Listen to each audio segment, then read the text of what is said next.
Let me turn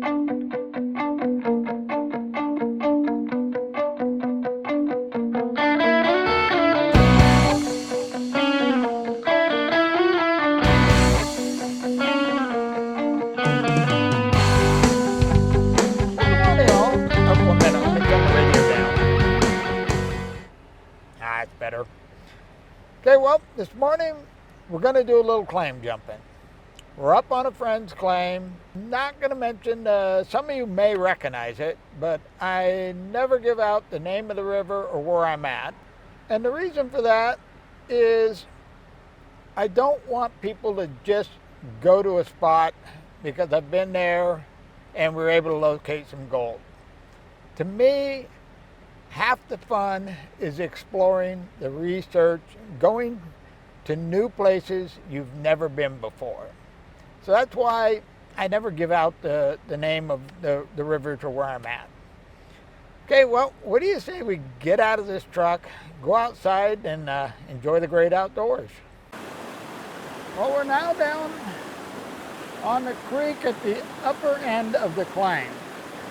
And as you can see behind me, the river makes a bend going around this way. We're on the inside of the turn, and there's a pretty good sized gravel bar right here. I don't see any evidence of bedrock on this side. I'm guessing the bedrock's probably 6-8 feet down. The gravel in this bench is just a little too light to my liking. The boulders aren't quite big enough. The gravel's nice.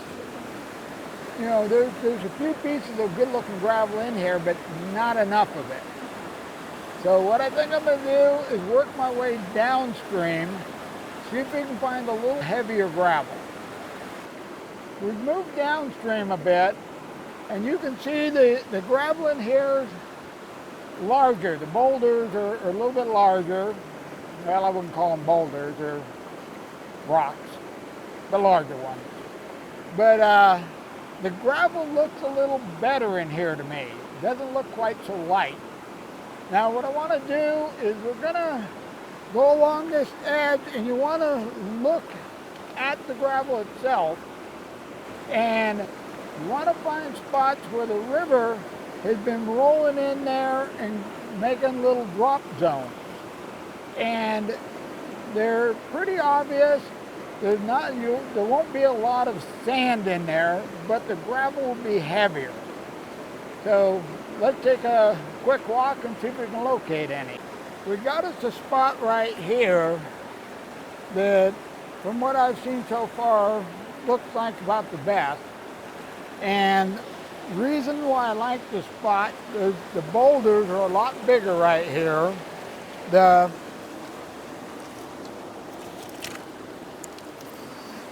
gravel in here, this is a good example of, this is a heavy rock.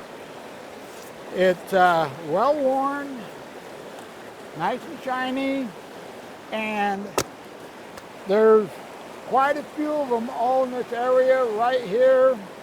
They're packed in. This is the spot we're going to dig right here. I'll show you that in a second. But they're packed in right there, which looks pretty good to me. And they're protected by a boulder right here, so it should be a pretty good little eddy right there to drop some gold out. Let me show you what I'm talking about. Okay, you can see in here, these rocks right here, these are all nice, well-worn, heavy rocks. There's a few lighter ones in here which I don't like.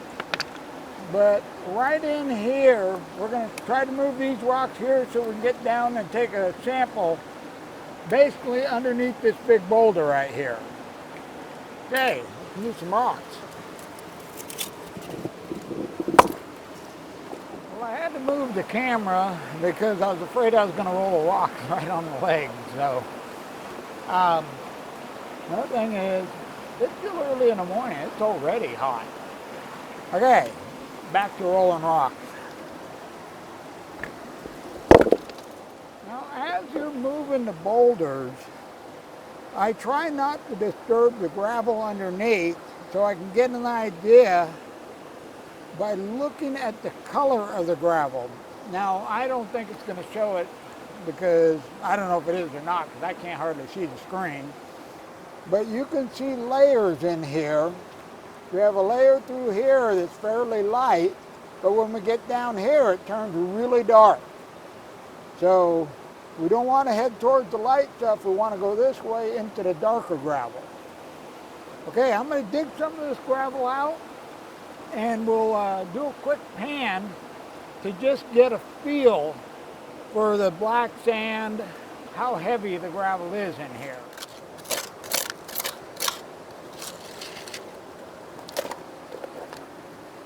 Okay, the first thing I'm noticing is it's not packed real tight, but it is packed, so that's good.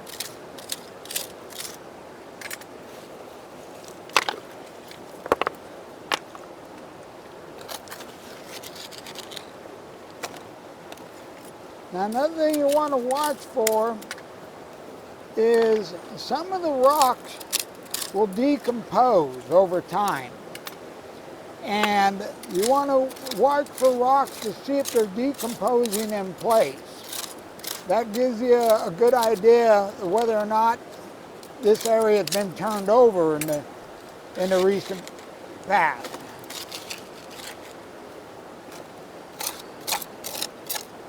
Now we got a real nice boulder right here. I'm liking the looks of this one. And the gravel is starting to pack up real nice. Now this rock right here, I don't know if the camera's showing it or not, looks like there's a little bit of rust stain on it. So that's a good sign.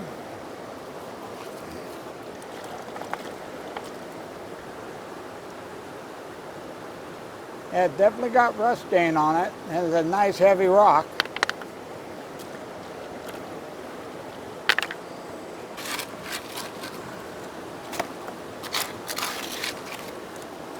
Okay, I think we got enough gravel for a first test pan. The first pan turned out to be not bad for a first pan. Quite a bit of black sand. The black sand is real fine, which is not a really good thing. You want a coarser black sand, but we're on a gravel bar, so that's pretty much what's going to be expected. We have two pieces of gold here, and then a whole bunch of just super fine flour gold. Let me show you. I don't know how well you can see it, but there's two pieces there, and there's a whole bunch of really fine stuff. Okay, well, that's not bad for first pan. Now what I'm going to do is I'm going to try to go down deeper, take a pan there, and then I'm going to go up higher underneath this boulder, take a pan there, and see if the gold is in the top layer and it's just slug gold. But also I want to see if we're going to find any larger pieces by going down. Now I don't see any bedrock in here. Ideally you'd want to get on the bedrock. That would be your best spot of finding larger pieces. But right now let's check these two and see what happens from here. Now I just came across a really good sign. This is a nice heavy rock, but it's got two spots here where it's got rust attached to it. Let me show you. You can see right here and right there, got a metal object that's rusted to the rock.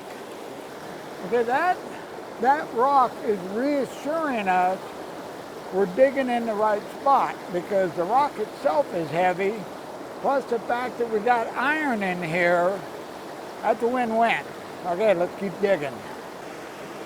Well, I just finished two more pans heading down, and I am picking up a little larger gold. Problem is, I am now down to the river level and my hole's filling in with water. So we're not going to be able to go any deeper because it's virtually impossible to get the gold out of the water. So Right now, I'm going to show you what I got. I'm going to clean this up. Then I'm going to go have some lunch. And then we'll go up a little bit and see what the gold looks like going up. Okay, let me show you the gold. Right in here you can see there's, I don't know, like 4 pieces, larger stuff, and then there's a whole bunch of really fine stuff in there.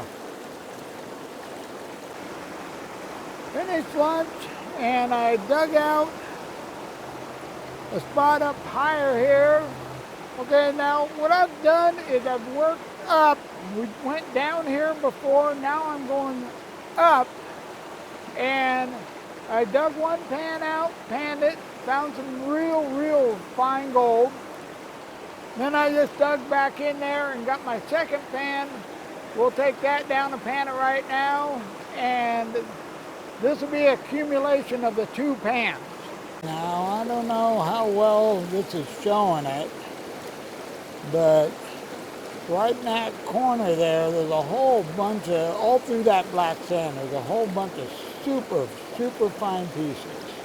Okay, well, I'm going to clean this up with the snuffer bottle, and I'm going to try to get one more pan going down deeper before I get out of here. I can't stay much longer because I got a prior engagement I got to go to, and it involves barbecued food and cold drinks, and I don't want to miss that.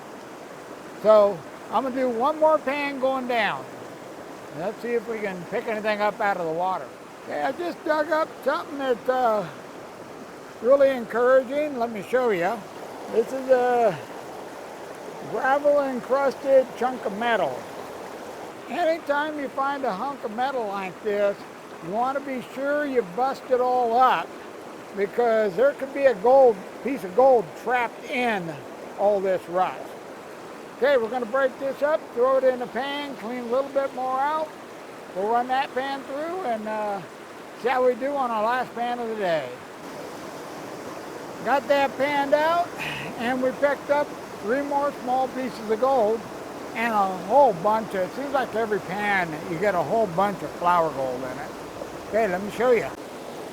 Yeah, I don't know how well that's showing that, but there's 3 pieces there, and then there's a whole bunch of really fine stuff in there. I'm going to clean this up with the snuffer bottle, pack everything up, and we're getting out of here because I'm hot, tired, hungry, and thirsty. So I'll see you back at the house. Well, we're back at the house, and yep, it's the next day. Well, I got that gold cleaned up, and that was tough. You know, there was a lot of real fine gold and a lot of black sand. Now, we're not going to get an actual true weight on the gold because I ran everything through a 50 mesh, and what went through the 50 mesh I didn't bother with. I will clean that up later with mercury, and a lot of the gold went through a 50 mesh. But let's throw what we did get on the scale and see how we did. Now I want to give you a shot of that. This is the gold that went through the 50 mesh. I cleaned it down this far, and you can see that there is a lot of real fine pieces in there. Okay, now let's throw the gold on the scale. Okay, let's see how we did. 0.22 grams. Well, we didn't find a lot of gold, but that was a fun day. I mean, I really enjoy getting out, going to new spots, exploring places I've never been before. To me, that's what the fun is. It's not actually the gold. Now that I said that, my next trip out is I want to find a little larger gold. I'm getting tired of finding flood gold. Now I got a trip planned. Hopefully everything will fall into place, and we'll get to go on up and search for some little larger pieces of gold. But right now, I got a million things to get done so I can go. So I'm out of here. You guys have a wonderful day.